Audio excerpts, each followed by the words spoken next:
এসো, কেমন আছো? ভালো, তুমি ভালো?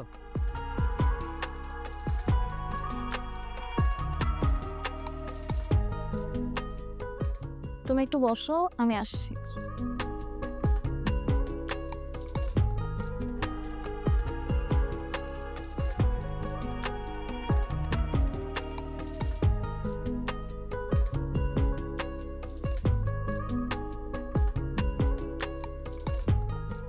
নাও চা খাও। তোমার কাছকে আসতে বলেছি কেন জানো?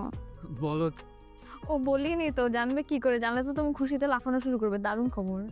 বলো কি এমন লাফানোর খবর? চা খেয়ে নাও, তারপর বলি খুশিতে তোমার মুখ থেকে চা পড়ে যাবে। আচ্ছা এখন বলো। আমার না, আরে বলো তো কি হয়েছে? আমার বিয়ে ঠিক হয়ে গেছে।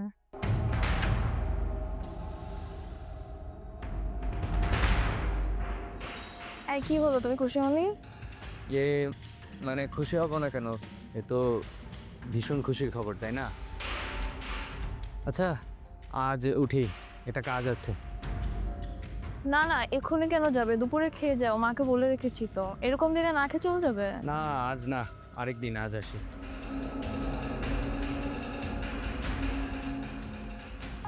মেয়েটাকে আমি কতটা ভালোবাসি তা আমিই জানি, কখনো বলতে পারিনি। আর আজ শুনি ওর বিয়ে ঠিক হয়ে গেছে। আচ্ছা, ওর যে বিয়ের বিষয়ে কথাবার্তা হচ্ছে, ওকে আমাকে কখনো জানাতে পারতো না? না, তা জানাবে কেন? এটা ওর পারিবারিক বিষয়। আমি তো ওকে কখনো বলিনি আমি ওকে ভালোবাসি, ওকে বিয়ে করতে চাই। এখন কি আমি ওকে বলতে পারি? না, এতে সে তার পরিবার একটু বিব্রতকর অবস্থায় পড়বে, একটা সুন্দর পরিবেশ নষ্ট হবে। না, এটা ঠিক হবে না। বরঞ্চ দোয়া করি ওরা সুখে থাকুক, ভালো থাকুক। তুই না একটা, কি? আমি বুঝি না তুই একটা কি, মানে আমরা এতদিন ধরে চলছি, একসাথে আড্ডা দেই, তুই ওকে না বলতে পারতি, আমাকে বলতে পারতি, আমিও তো তাকে বলতে পারতাম, পারতাম না? এখন তুই, আরে বাবা, আমি বুঝিনি। আমি কি জানতাম ওর হুট করে বিয়ে ঠিক হয়ে যাবে? ওর বিয়ে কবে ঠিক হবে সেটা তোর ভাবার বিষয় না। তুই ওকে ভালোবাসিস, সেটা ওকে জানানো তোর কাজ। এখনও সেটা ভালোভাবে নিলে ভালো, না নিলে ভালো। সেক্ষেত্রে তুই তোর মতো ভাবতি, মনের মধ্যে আর তাকে পুষে রাখতি না। আর আজ ওর বিয়ের খবর শুনে তোর এই অবস্থা হতো না। এখন আমি কি করব তাই বল। আমি তো সেজন্যই তোকে আসতে বলেছি। একটু ভেবে দেখি, আরে একটু চা খাওয়া।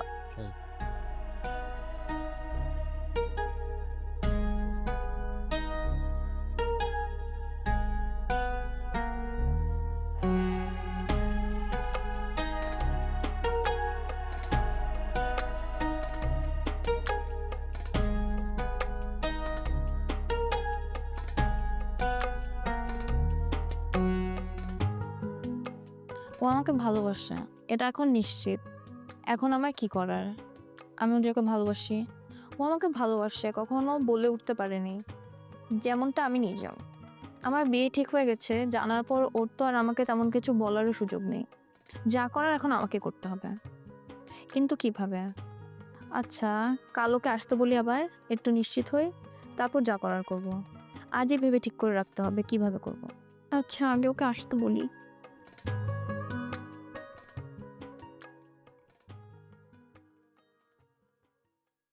হ্যালো। হ্যালো, কি করছো? কিছু না, বাসায় আছি। কেন, বাসায় কি কেউ কিছু করে না? না মানে বলার মতো কিছু করছি না আর কি। আচ্ছা শোনো, কালকে কিন্তু তোমাকে আমাদের বাসায় আসতে হবে। কেন? কেন মানে কি? তুমি আমার এতদিনের বন্ধু, আমার বিয়ে হচ্ছে, কত কাজ, তুমিই তো বিয়ের দায়িত্ব নেবে, তাই না? ও হ্যাঁ, তাই তো, অবশ্যই। আচ্ছা তাহলে কিন্তু কালকে সকালে চলে এসো। আচ্ছা ঠিক আছে, এখন রাখ। এসো কিন্তু। তাকে ভালোবাসি, তাকে কোনোদিন বলতে পারলাম না। এখন নাকি তার বিয়েতে দায়িত্ব পালন করতে হবে।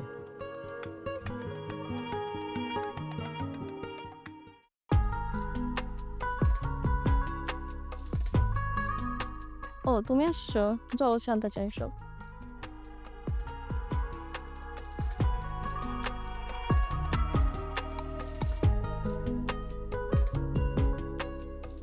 আচ্ছা, তুমি আমার একটা সত্যি কথা বলবা? কেন, আমি কখনো মিথ্যা কথা বলেছি? ও প্রশ্ন করো না তো উত্তর দাও। হ্যাঁ বলো। আচ্ছা, তোমার কি কখনো এরকম হয়েছে তুমি কোনো মেয়েকে ভালোবাসো কিন্তু তাকে বলতে পারছো না, তার বিয়ে ঠিক হয়ে গেছে দেখে তুমি অনেক কষ্ট পাচ্ছ? হ্যাঁ। তুমি যদি কখনো মেয়েটাকে তোমার ভালোবাসার কথা বলতে আর দেখতে যে মেয়েটাও তোমাকে ভালোবাসে, তাহলে তুমি তাকে বিয়ে করতে? হ্যাঁ। মেয়েটাকে? কঠিন প্রশ্ন, এই প্রশ্নের উত্তর আমি দিতে চাচ্ছি না। ও বলো তো মেয়েটাকে। তুমি? তুমি আমাকে এটা এতদিন বলনি কেন? জানি না, শুধু জানি আমি তোমাকে ভীষণ ভালোবাসি। এখন আমি তোমাকে একটা সত্যি কথা বলি, বলো। আমার আসলে বিয়েটা ঠিক হয়নি। আমি তোমাকে পছন্দ করি, কিন্তু তুমি আমাকে পছন্দ করো কিনা ভালোবাসো কিনা এটা পরীক্ষা করার জন্য আমি তোর সাথে নাটকটা করেছি। সত্যি তাই? ও থামো তো, একটা মেয়েকে ভালোবাসে বলতে পারে না, মেয়ের বিয়ে হবে দেখে কষ্ট পায়, গাধা কোথাকার। এতদিন আমি বলতে পারিনি, কিন্তু আজ বলছি আমি তোমাকে পাগলের মতো ভালোবাসি প্রতি।